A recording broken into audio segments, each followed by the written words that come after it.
My name's Mary Robeson. I'm an anthropologist, and I'm coming out for the very first time in public. I am on the autism spectrum. My friends and family have been telling me this for years, but I fought it tooth and nail. But I really have to admit it. I have many of the qualifying characteristics, some of which I referred to in the write-up about this talk in the program book. So you can take a look at that if you haven't already. And I would like you to take a look at it and make some realistic assessments of yourself, because it is my hypothesis that as many as 95% of the people at Hope are on the autism spectrum.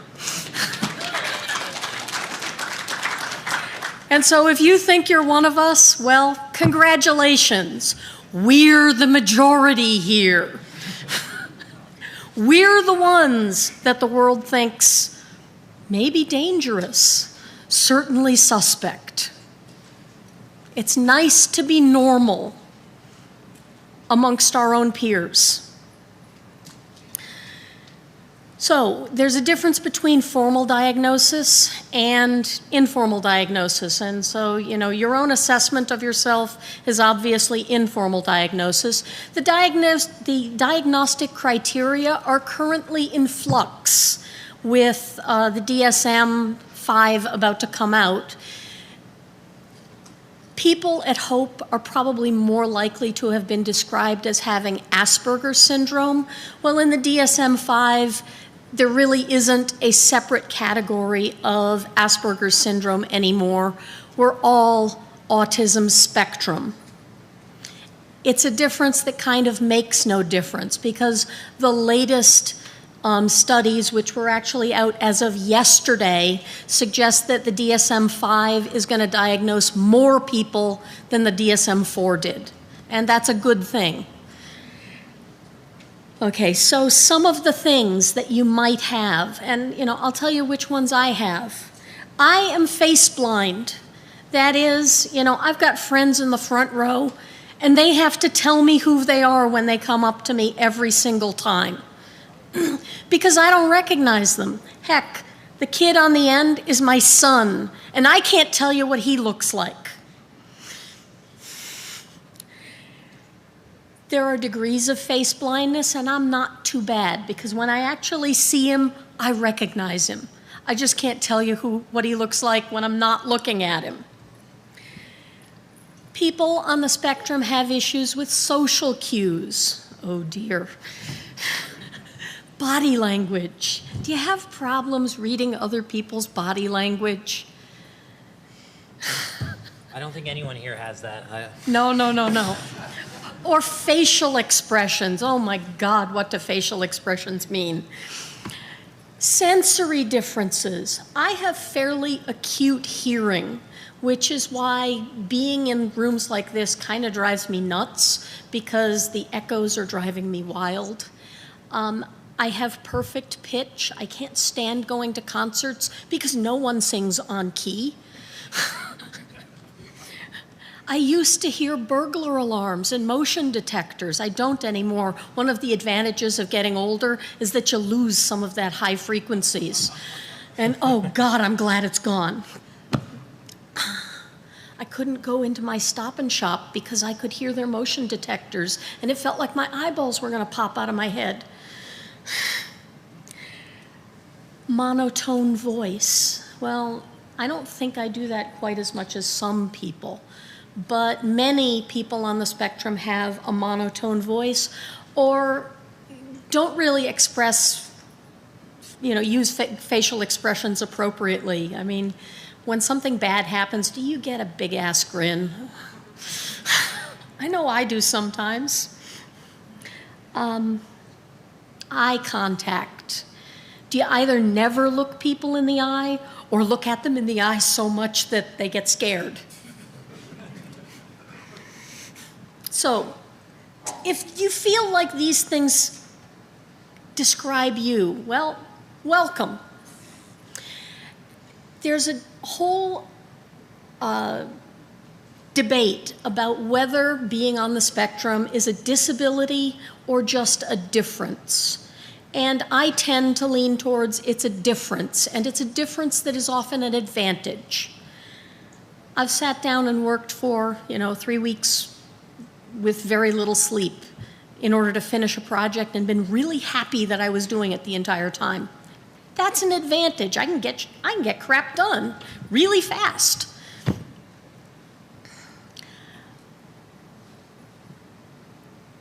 People on the spectrum appear to have a very significant difference in the wiring of their brains. I'm going to let other people talk about that because I feel like I've been getting close to talking enough at this point.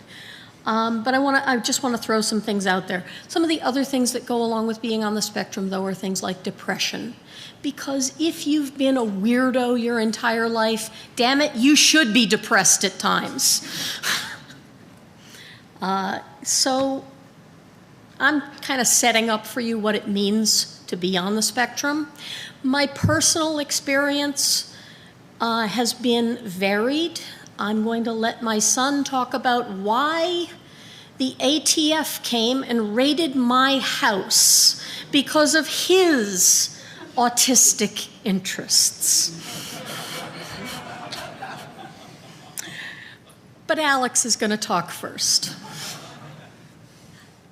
Okay. Hi, I'm Alex. I'd like to get a raise of hands from anyone in this room of people who are sort of have a specific obsessive interest about maybe something technical, maybe have issues, communicating with people. Might seem okay. That seems like a really low number. Come on, guys. Let's. All right, there we go. Some people are like just hesitantly raising the hand.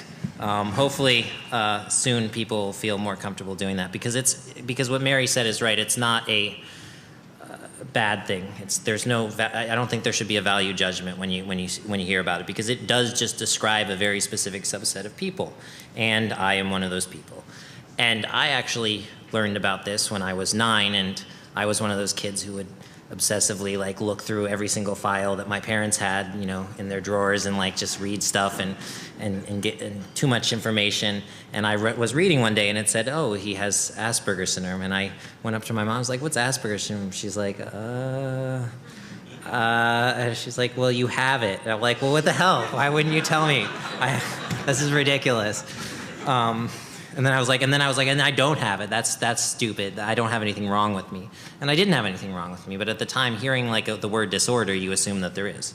And when I was a teenager, I didn't know anyone with autism. I didn't know anyone else who has it. Now it seems like everyone I meet, half of them have it. I just notice it. I guess maybe I'm better at picking it up than I used to be. But what I did is I went online to try to find friends. And oddly enough, you would think that the internet would be filled with sites for Asperger's and autism, and because most of the people who are spending every single waking minute of their life on the internet generally aren't going out socially in one-on-one situations, talking to people in person. I guess that makes kind of a lot of sense. Anyway, so what I did is I decided to start a website for people with autism, to start a place where I could meet other people like myself, and I did.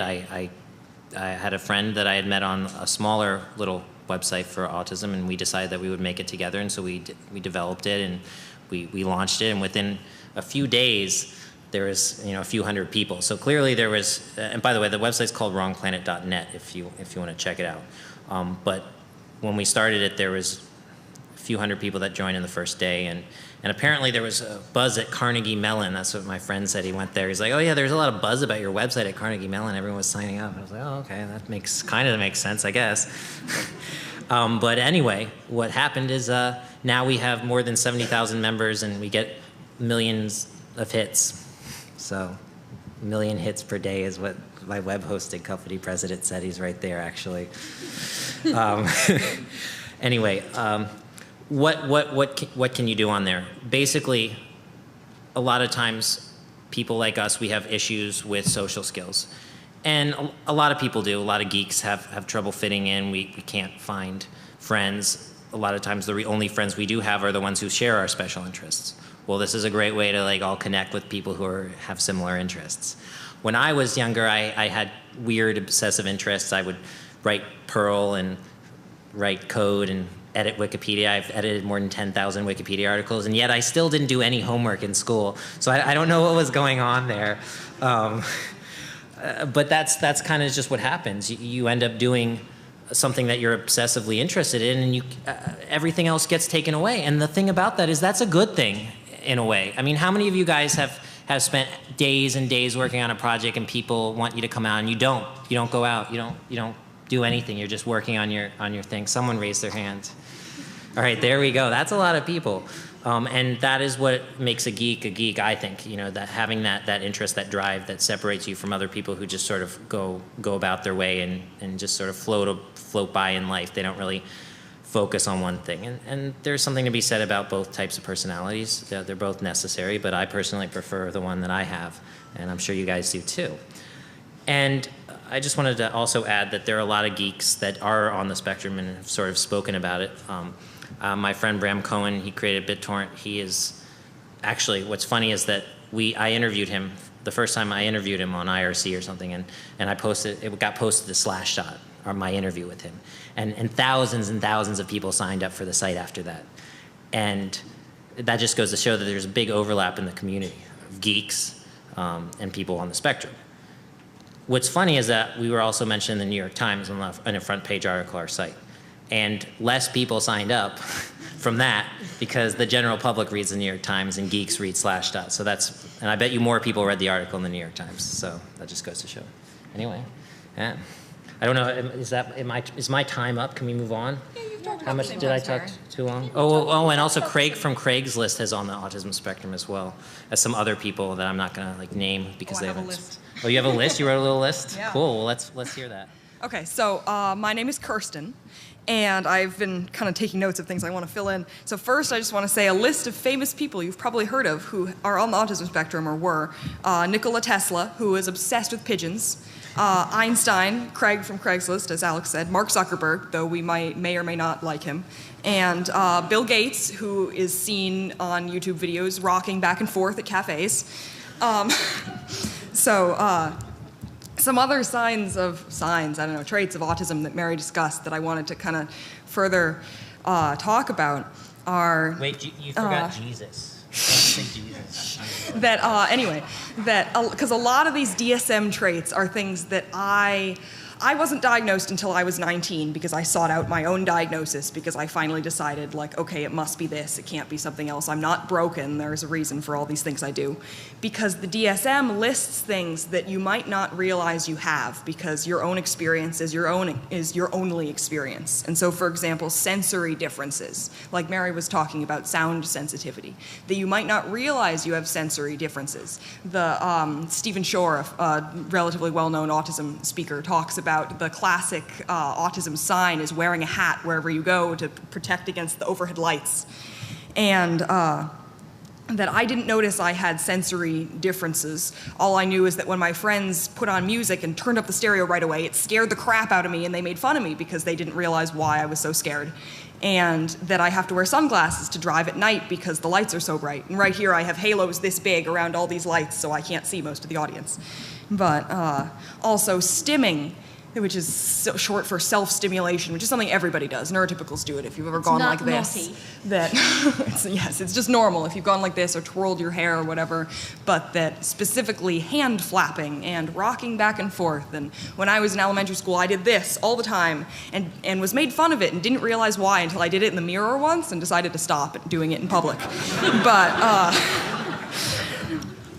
that a lot of these things we don't notice about ourselves. I didn't realize I had a relatively monotone voice until an ex-boyfriend of mine pointed out, like, why don't you use inflection? You should use inflection. He taught me to talk like this, and I should smile while I talk so that people know that I like them so I don't look really angry all the time. And also a lot of a common thing with autism is not being able to pay attention to your face. How often have you gone like this in public and not realized you were sticking this face forever, and then you relax and your face hurts, and oh God, how long have I been doing that? And that these little things you don't realize because you can't see yourself. But that I suppose another thing that I didn't ever realize, I didn't make eye contact because I didn't make eye contact, so I didn't notice other people were trying to make eye contact with me. And so I've now that I know this, I've been able to differentiate. It's really interesting reading books by neurotypical authors. I've come across authors who say, a character who doesn't look them in the eye. It's so frustrating when people don't look you in the eye because you can't tell what they're thinking. And, oh, I wish she would look me in the eye so I knew what she was thinking. And have you ever read, oh, I saw that expression of lust in his eyes and things like that. What does that even mean? How do you know what someone is thinking by looking at their eyes? How do you read minds? Neurotypicals are mind readers, it seems. And all these little things that a lot of us don't even notice until someone else tells us. Like, for example, my favorite is that when someone says, "Hi, how are you?" you don't say good. They're not asking you a question. You say, "Good, how are you?" If you don't ask them how they are back, it's rude, apparently. And also, if you're not sure about the DSM criteria, I recommend Wrong Planet, not only for the social skills aspect, but because a lot of the forums are filled with people saying, I do this. Is this autistic? Is this normal? And people talk about all the different traits that they share. And because you might be totally sound sensitive, or you might not even notice sounds. People have to call your name 3 times. And people tend to be on different sides of extremes. You might love spinning around until you're sick, or you might get sick immediately as soon as you sit on a swing. That everybody's different, even autistics. We're not all a monolithic group. And I don't know how long I've been talking. Do you want to go? So, I'm Jack, and as my mother said, okay. So, I had an obsessive interest that got me in trouble. And this is something that probably my interest doesn't quite apply to you guys quite so much, but there are plenty of examples of people who are interested in networking or programming or whatever, and they wind up getting in legal trouble, not really intentionally. And in my case, I was really interested in chemistry, and I would spend every hour of every day when I wasn't in school, and sometimes when I was in school, reading on forums, teaching myself about the chemistry of specifically explosives. And I taught myself all this, just off these forums, and it sort of bit me in the ass. But I didn't really think that it was confusing why I was doing it. That I was doing all this because I was interested in it. It was cool, that there was never any the social implications of what I was doing didn't really occur to me. And so when I got in when the ATF came to talk to me, I thought that of course they know what I'm doing. I'm just experimenting. Why are they bothering me? And they thought that I was like in Obama school or something. So I had to diffuse them, but that sort of yeah. But that not getting the social implications of your actions is something that happens a lot with people on the spectrum. And maybe not specifically interests in chemistry, but this pattern of spending hours and hours and hours just studying whatever it is that you're interested in and practicing whatever it is, and like getting really good at it is something that applies to all sorts of people on the spectrum. And not all the people who have these obsessive interests are like nerds per se. That some interests are technical, like I had chemistry, and a lot of people here are electronics or software or something like that. But there's other people that are like really into history, and can tell you like everything about World War II tanks or something like that, or trains, or My Little Pony or something. that not all the interests are unfortunately as commercially applicable as the classical nerds, but. Yeah, it's just a common theme. So, I don't know. Well, I want to point out that chemical reactions, can be beautiful, and I think that was what you were headed for. I actually then wanted to pick up on something that Kirsten said about not looking people in the eye, because I don't do it either. And it is my hypothesis that you shouldn't look people in the eye because they can steal your soul. I used to never look anyone in the eye, and what happened is I guess I just realized that in some situations it's good to look people in the eye. For instance, I wanted to get a job, in IT. So I looked the recruiter, and the recruiter isn't technical at all. She, some person that doesn't really know much about computers or whatever. So you really need to actually win her over with your personality as well if you want the job. So I had to learn these things, and a lot of people can learn these things. You think that, oh, well, I'm just this way. You change.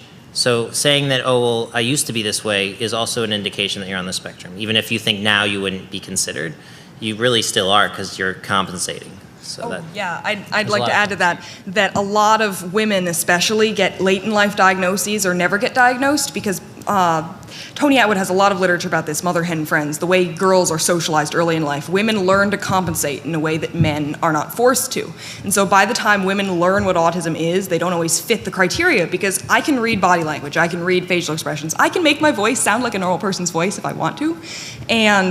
But this is all stuff I've learned. That the difference with autism is this stuff doesn't come naturally. And so I spent a long time memorizing body language dictionaries. When someone is interested in someone in the group, they point their feet towards them. If someone is not interested in what they're saying or in what you're saying, they reply with one-word answers and look away, and that's your cue to stop monologuing about My Little Pony.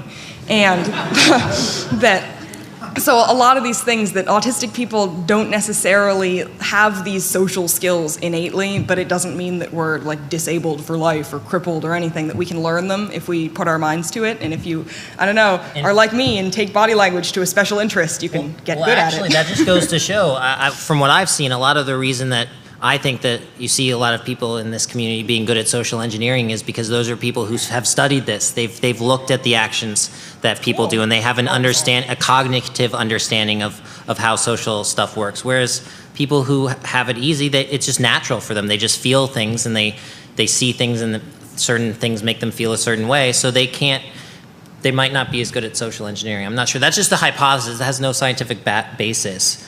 Oh, yeah, but I have found that what's really interesting is that autistic people who put their minds to learning social skills can often be better at, say, cold reading, social engineering, than neurotypicals, because if it comes naturally to you, you don't think twice about why something is what it is. And so, for example, if you ask a neurotypical person, was that girl into me? Like, yeah, she really liked you. Like, why? How do you know? I don't know. She just did. She was putting off that vibe. And that if you learn, oh well, she was leaning forward. She put her body out on the table towards you. She was looking you in the eye. She was playing with her hair and preening, and like et cetera, et cetera. You can learn what flirting looks like literally, and that it can help. And you can get better at this than your neurotypical friends. And in fact, I have done a series. UCLA has a center called the Help Group or the Peers program, where they actually study social engineering or not social engineering, social skills and body language, and they teach kids with autism like how to learn it.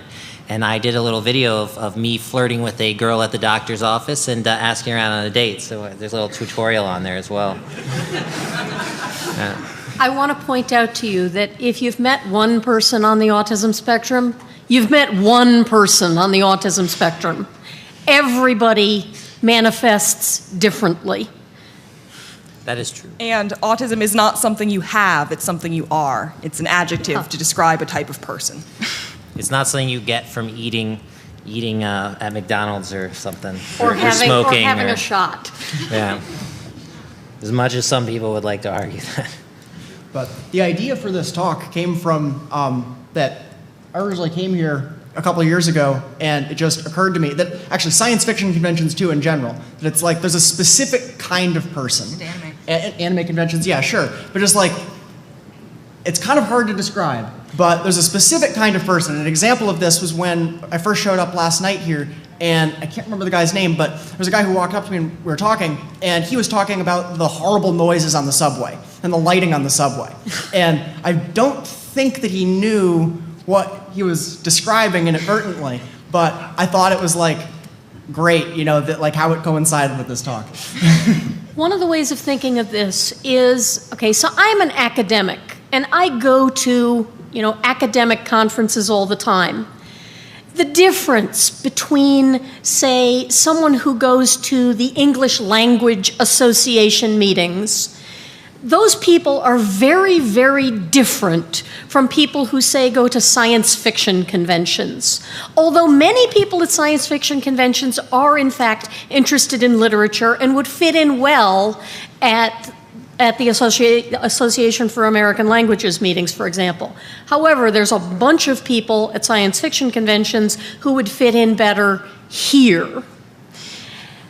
The difference between them and us is that the people who go to science fiction conventions like to read about making stuff. The people who come here like to make stuff.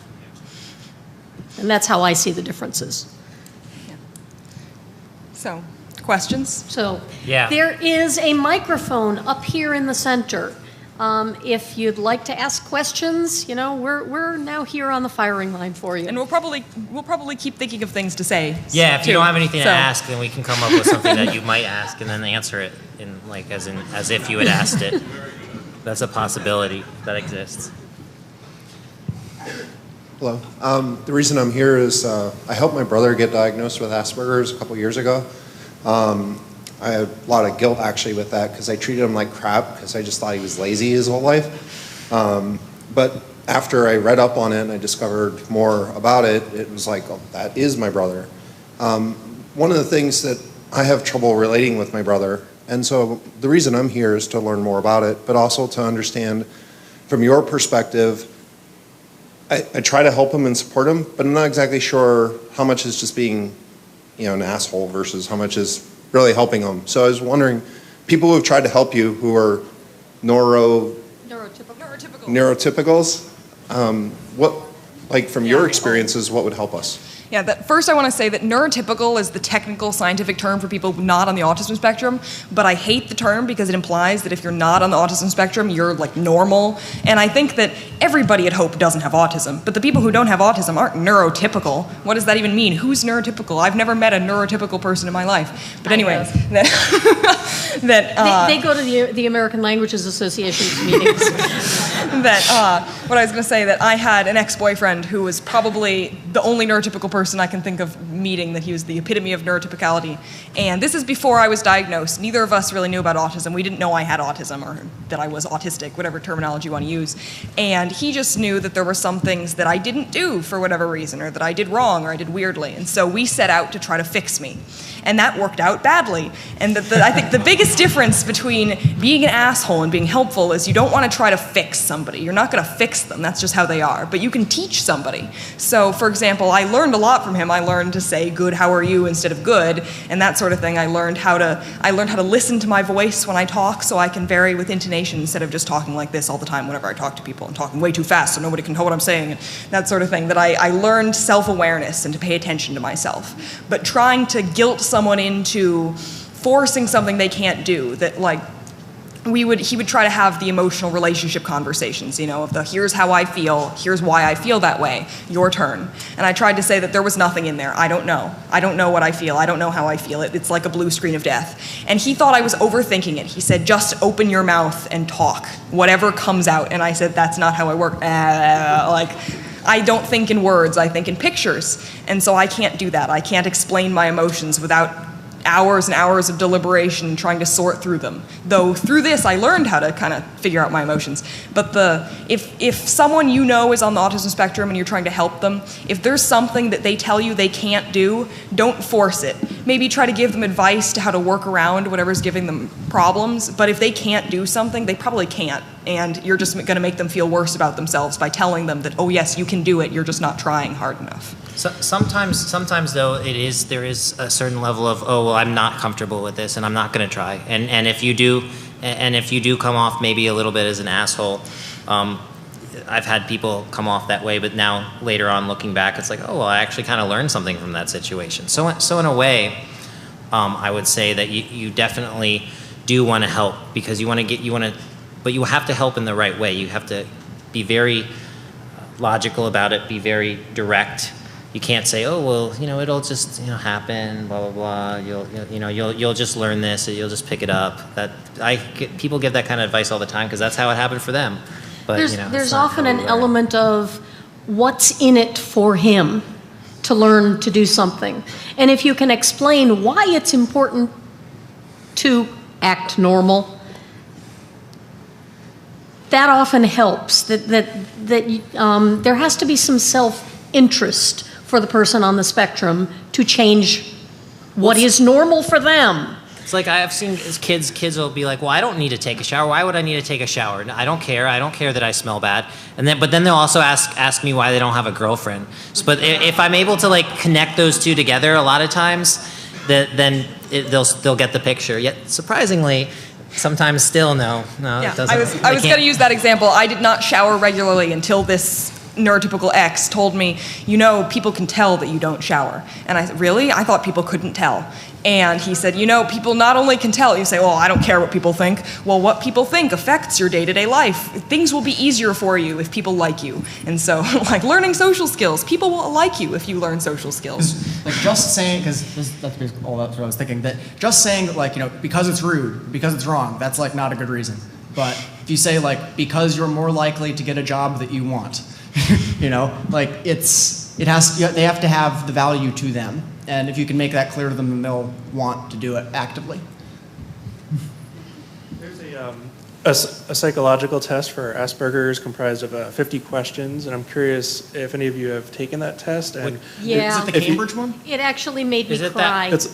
I'm not sure who put it out, Isn't but that it's 50 RDOS thing questions, that and went you find it online? all over the internet. You could do the self-test. I'm curious also if you think it's accurate. I took it the other day. I got a 35 out of 50. Yeah, I've taken like all these tests, and so far I found that the longer ones tend to be better. I think I know what you're talking about, the 50 question one. I think that must be the AQ, and that one's pretty good. It's too short to really be comprehensive. Really, I recommend, it has a silly name, but the Aspie quiz. If you Google the Aspie quiz, it has several hundred questions, and it's constantly updating based on that people can fill in whether they have a diagnosis or not, and they compare the answers from people who are on the spectrum. And some of the questions have nothing to do with autism, so there's controls, and it gives you a spider diagram of not just a yes or no, it gives you which areas you're strong or weak in, or how you present, that sort of thing. And so it's a much better tool. And so you can tell whether you're autistic or maybe just a little spectrum-y or whatever. I don't know, I like that one.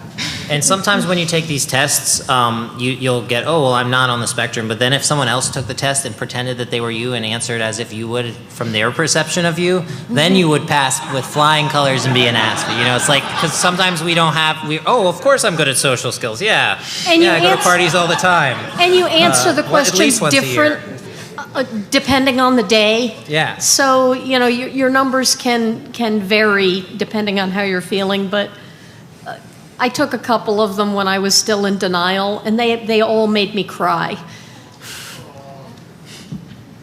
Hi, my name's Tatiana, and I think it's very interesting that the subject of job seeking keeps coming up. So I'm actually a technical recruiter, and a week ago, I was training a junior recruiter on how to do phone screens, and we talked to this one guy who seemed to be very technically proficient. And when we got off the phone, she was like, "Wow, was that just like the most awful interview ever?" And I said, "You know, I actually think he's probably on the autism spectrum because he was speaking in monotone, and it was kind of difficult to pull additional information out of him." And so I said, "You know, I think we need to be sensitive about that. We need to pass these notes on to the hiring manager because he seems really technically good." But I wasn't really able to elaborate past that. So I would really love your guys' advice on how we can be more sensitive to that. Ask them to show you what they've done. Like, I mean, like a lot of the time they will have some sort of projects that they will have done themselves. Yeah, give like a portfolio of sorts. And that's a really good way.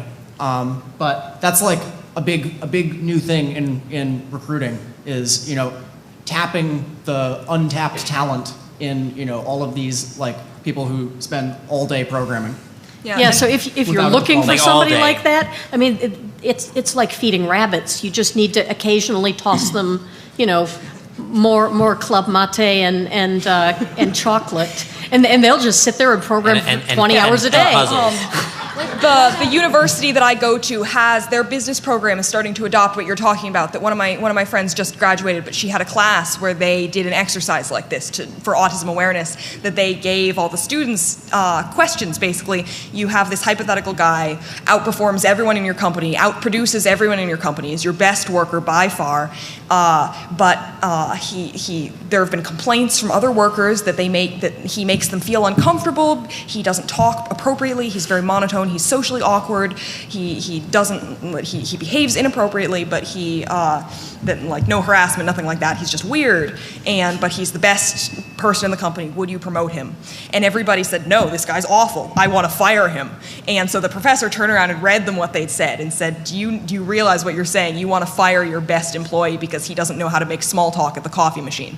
And so they were doing autism awareness of kind of, as you're saying, the higher ups especially getting programs for explaining what autism is, that it's not like the weird guy in the office who you're worrying about whether he's going to go postal someday, that it's just the awkward guy who's really good at his job. And that being able to look past the interview etiquette, whether they can shake hands and that sort of stuff, and looking at the resume, at what they can do. And so that's really educating the recruiters, educating the bosses, the people in the office, that sort of thing. And so it's really a systemic issue, and it's hard to address in just one way. But on the bright side, it seems that more companies are becoming aware. There are like entire companies that are devoted to staffing people with autism. Yeah, in different. Google's going for this now too. Yeah, Google all even has an Aspies out there. initiative. Yeah, we've talked to them about that. They have an entire like autism special project that they're working. They're trying to on recruit people without degrees, without experience, but who do good work, and like. Because a lot of times people on the spectrum, you know, for instance, I was in school and college. I would work a ton on my special interest. Sometimes I was able to like meld that and somehow make it into something that gave me a grade, but when that didn't happen, I would just work on my special interest and not do the other work that I was supposed to do. Yeah. So Jack failed out of high school, but has the old FBI crime lab director's sworn testimony that he has a doctorate degree knowledge of explosive chemistry. Thanks, guys. I appreciate it. Alrighty, this is gonna be fun. I'm one of those people that, until like very recently, maybe like 6 to 8 months ago, I pretty much was kind of like in denial. Didn't want to be. Been there. Didn't want to be different. Like I wanted to be normal. Yeah, it's not But gonna I work. wasn't, and it was It's not going to work. painfully obvious. Poor social skills, lack of tact. I recently actually got myself in trouble because of that. I have an entire group of people that do not like me. And I've gotten to the point where I'm like, fuck it. I actually don't have Asperger's. I have the one catch-all, like... PDD-NOS. Yes! That's exactly what I have. So I don't have, like, the sensory things. I don't have all that. I can't make eye contact for shit. My social skills are horrid. I don't think I really have obsessive interests, but... you probably do. What brings you here? I mean, it's like... Okay. I think obsessive makes it sound as if it's Because like... hope is awesome? Yeah, okay. But, yeah, I was just kind of like, do any other people really here, like, how many people here have PDD not otherwise specified? What is that? Can you...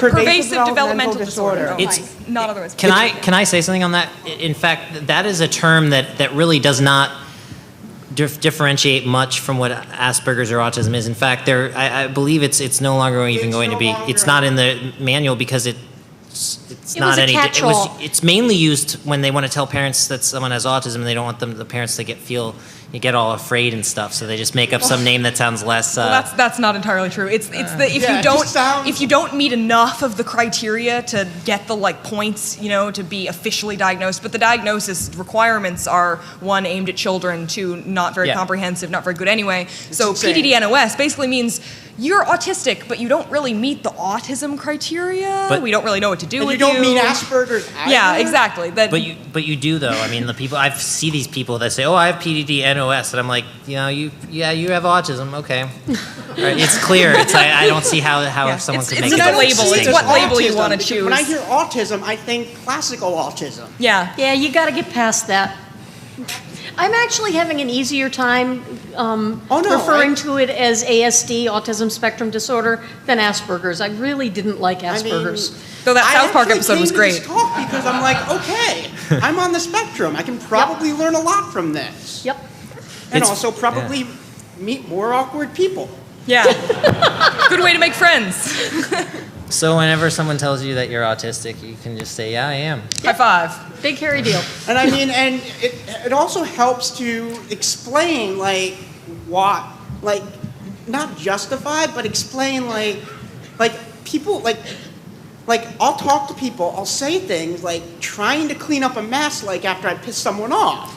And in trying to do that, I won't see that I'm pissing them off further until it reaches the boiling point where these social cues are so blaringly obvious, you can't miss them. But the subtle one that I miss. Yeah, I feel you. Awesome.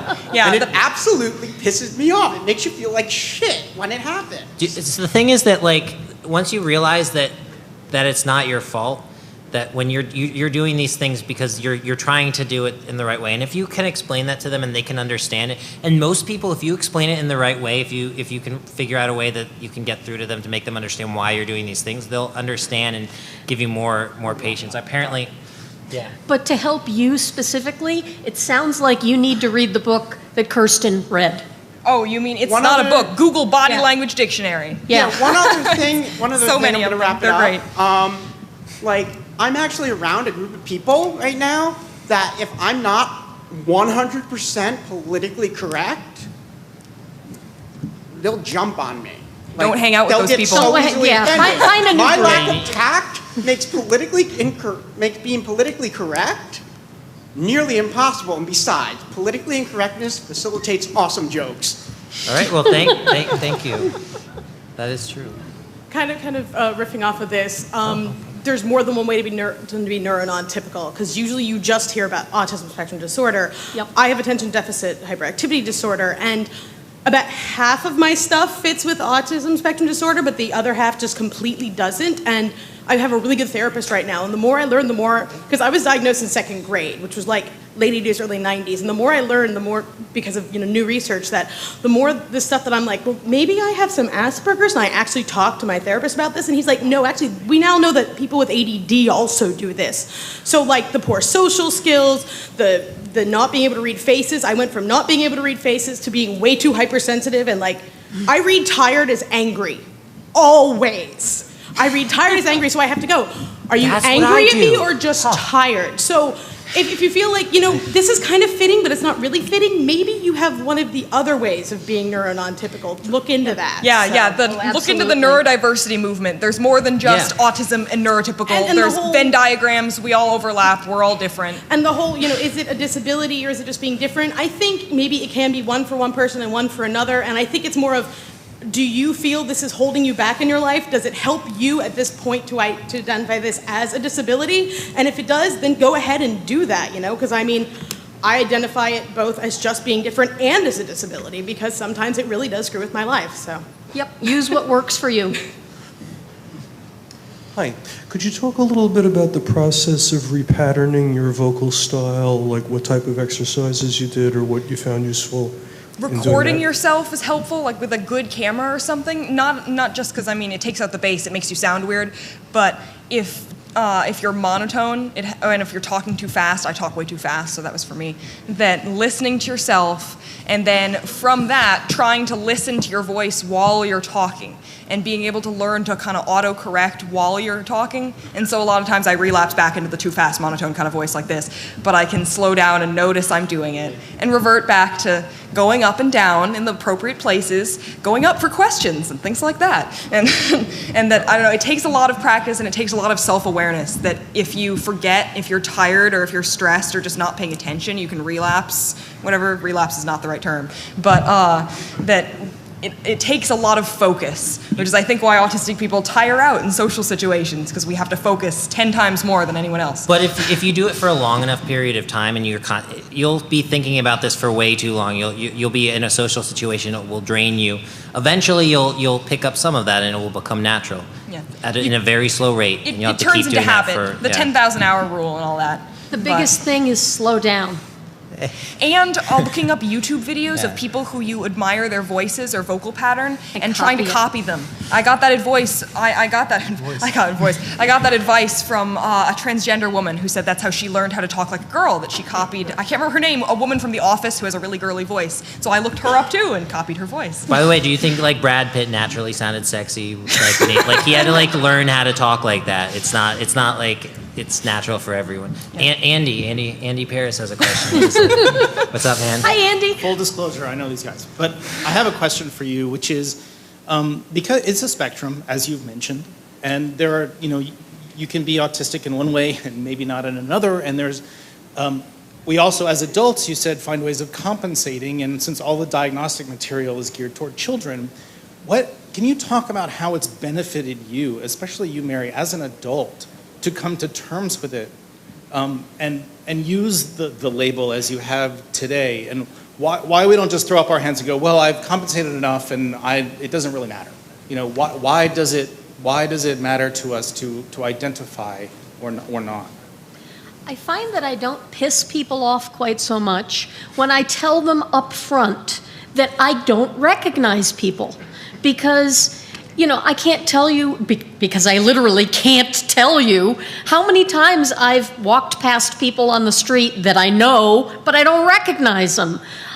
I now have as my default expression this kind of, half smile, and if someone looks vaguely like they're looking at me, I smile larger.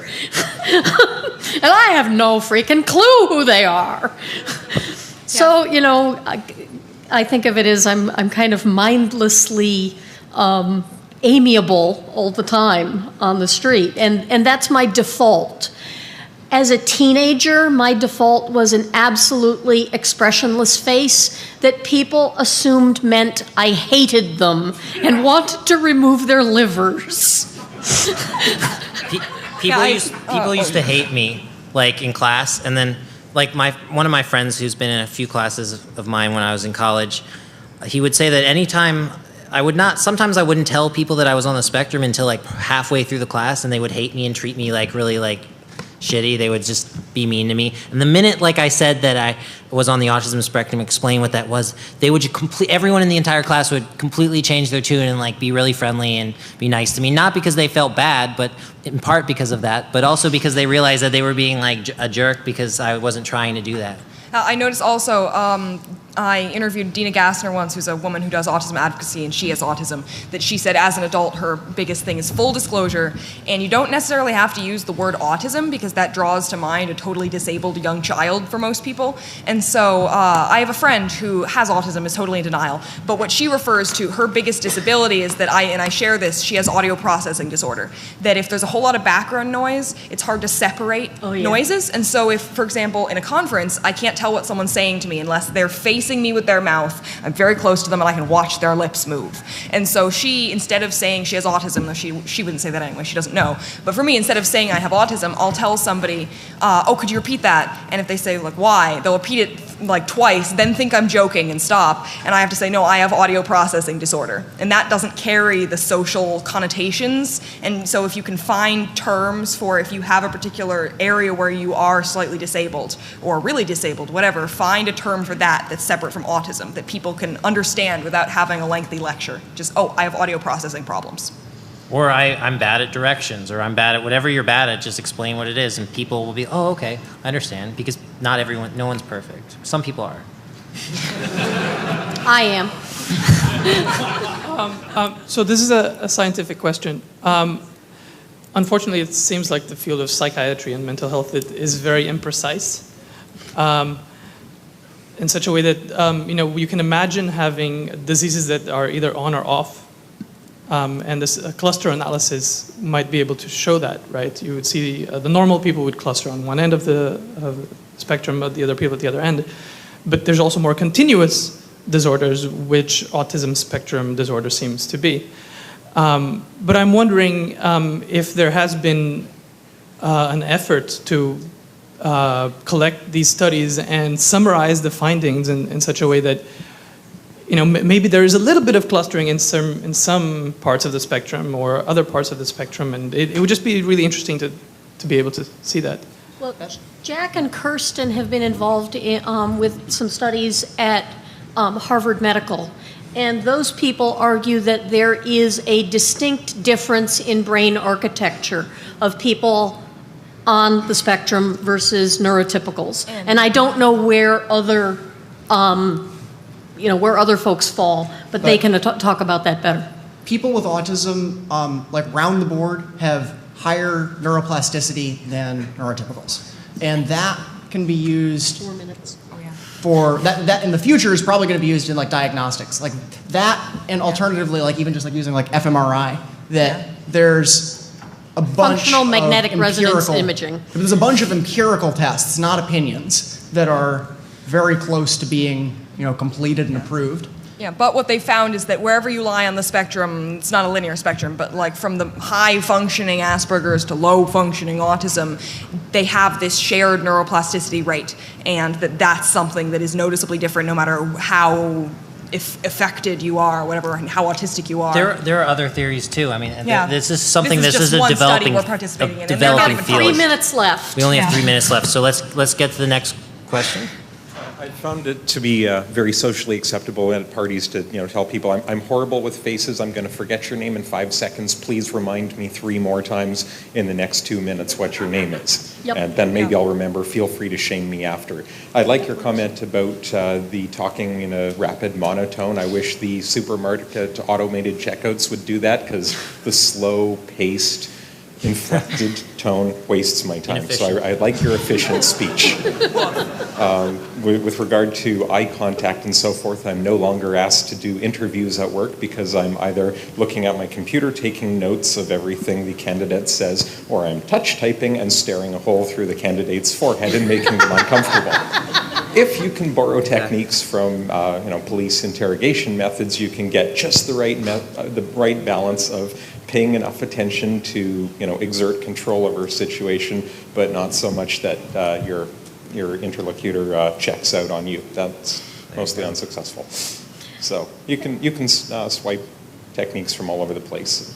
As an academic, I'm kind of used to now just looking at the heads as just blobs. And so we have 2 more questions, But they'll have to be fast. yeah.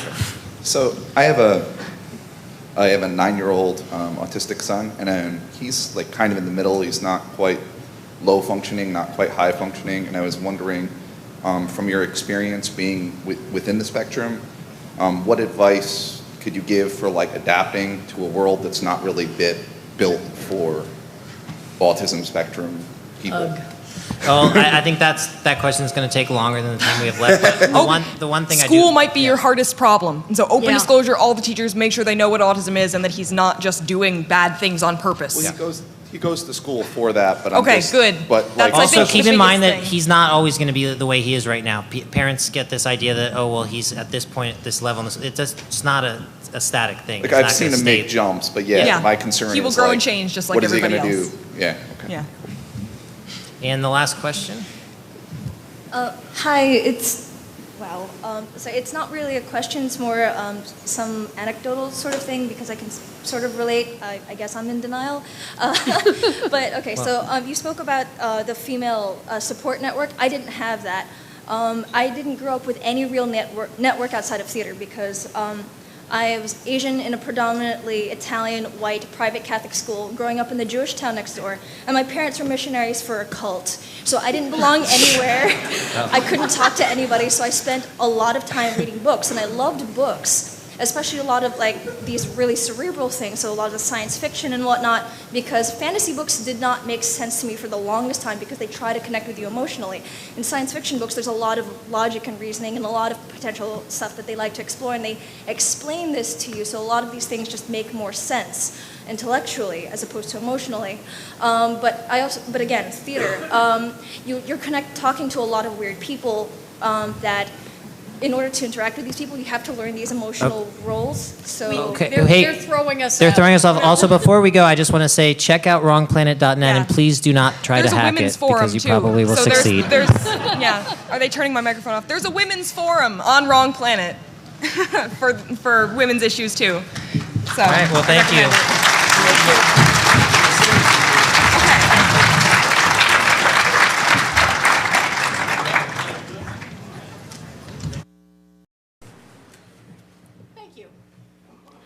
My name's Mary Robeson. I'm an anthropologist, and I'm coming out for the very first time in public. I am on the autism spectrum. My friends and family have been telling me this for years, but I fought it tooth and nail. but I really have to admit it. I have many of the qualifying characteristics, some of which I referred to in the write-up about this talk in the program book. So you can take a look at that if you haven't already. And I would like you to take a look at it and make some realistic assessments of yourself, because it is my hypothesis that as many as 95% of the people at Hope are on the autism spectrum. And so if you think you're one of us, well, congratulations. We're the majority here. We're the ones that the world thinks may be dangerous, certainly suspect. It's nice to be normal amongst our own peers. So there's a difference between formal diagnosis and informal diagnosis. And so, your own assessment of yourself is obviously informal diagnosis. The diagnostic criteria are currently in flux with the DSM-5 about to come out.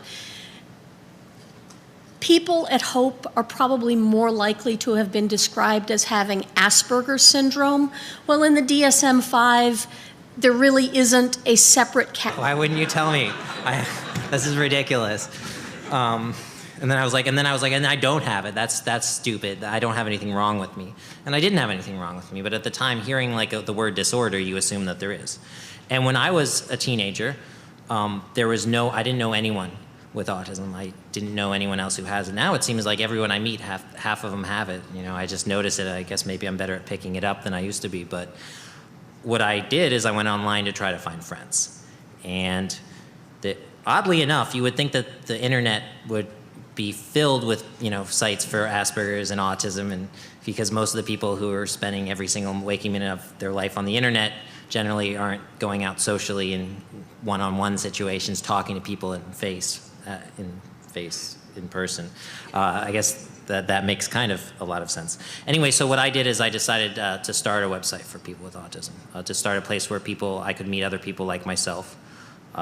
And I did. I had a friend that I had met on a smaller little website for autism, and we decided that we would make it together, and so we developed it, and we launched it, and within a few days, there was a few hundred people. So clearly there was, and by the way, the website's called wrongplanet.net if you want to check it out. But when we started it, there was a few hundred people that joined in the first day, and apparently there was a buzz at Carnegie Mellon. That's what my friend said. He went there. He's like, oh yeah, there's a lot of buzz about your website at Carnegie Mellon. Everyone was signing up. I was like, oh, okay, that makes sense, I guess. But anyway, what happened is now we have more than 70,000 members, and we get millions of hits. So, a million hits per day is what my web hosting company president said. He's right there, actually. Anyway, what can you do on there? Basically, out there. Some of the other things that go along with being on the spectrum, though, are things like depression. Because if you've been a weirdo your entire life, damn it, you should be depressed at times. So I'm kind of setting up for you what it means to be on the spectrum. My personal experience has been varied. I'm going to let my son talk about why the ATF came and raided my house because of his autistic interests. But Alex is going to talk first. Okay. Hi, I'm Alex. I'd like to get a raise of hands from anyone in this room of people who are sort of have a specific obsessive interest about maybe something technical, maybe have issues, communicating with people might seem. Okay, that seems like a really low number. Come on, guys. Let's. All right, there we go. Some people are just hesitantly raising the hand. Hopefully, soon people will feel more comfortable doing that because what Mary said is right. It's not bad thing. There's no. I don't think there should be a value judgment when you hear about it, because it does just describe a very specific subset of people, and I am one of those people. And I actually learned about this when I was 9, and I was one of those kids who would obsessively like look through every single file that my parents had, you know, in their drawers, and like just read stuff and get too much information. And I was reading one day, and it said, "Oh, he has Asperger's syndrome." And I went up to my mom. I was like, "What's Asperger's syndrome?" She's like, and she's like, "Well, you have it." And I'm like, "Well, what the hell?" To lose some of that high frequencies, and oh God, I'm glad it's gone. I couldn't go into my Stop and Shop because I could hear their motion detectors, and it felt like my eyeballs were going to pop out of my head. Monotone voice. Well, I don't think I do that quite as much as some people, but many people on the spectrum have a monotone voice, or don't really express, you know, use facial expressions appropriately. I mean, when something bad happens, do you get a big-ass grin? I know I do sometimes. Eye contact. Do you either never look people in the eye or look at them in the eye so much that they get scared? So, if you feel like these things describe you, well, welcome. There's a whole debate about whether being on the spectrum is a disability or just a difference. And I tend to lean towards it's a difference, and it's a difference that is often an advantage. I've sat down and worked for, 3 weeks with very little sleep in order to finish a project, and been really happy that I was doing it the entire time. That's an advantage. I can get crap done really fast.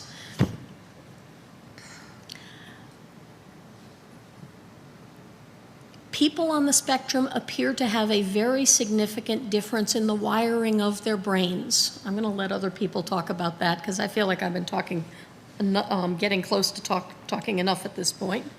But I just want to throw some things. Category of Asperger's syndrome anymore. We're all autism spectrum. It's a difference that kind of makes no difference, because the latest studies, which were actually out as of yesterday, suggest that the DSM-5 is going to diagnose more people than the DSM-4 did. And that's a good thing. Okay, so some of the things that you might have, and I'll tell you which ones I have. I am face blind. That is, I've got friends in the front row, and they have to tell me who they are when they come up to me every single time. Because I don't recognize them. Heck, the kid on the end is my son, and I can't tell you what he looks like. There are degrees of face blindness, and I'm not too bad, because when I actually see him, I recognize him. I just can't tell you what he looks like when I'm not looking at him. People on the spectrum have issues with social cues. Oh dear. Body language. Do you have problems reading other people's body language? I don't think anyone here has that. No. Or facial expressions. Oh my God, what do facial expressions mean? Sensory differences. I have fairly acute hearing, which is why being in rooms like this kind of drives me nuts, because the echoes are driving me wild. I have perfect pitch. I can't stand going to concerts because no one sings on key. I used to hear burglar alarms and motion detectors. I don't anymore. One of the advantages of getting older is that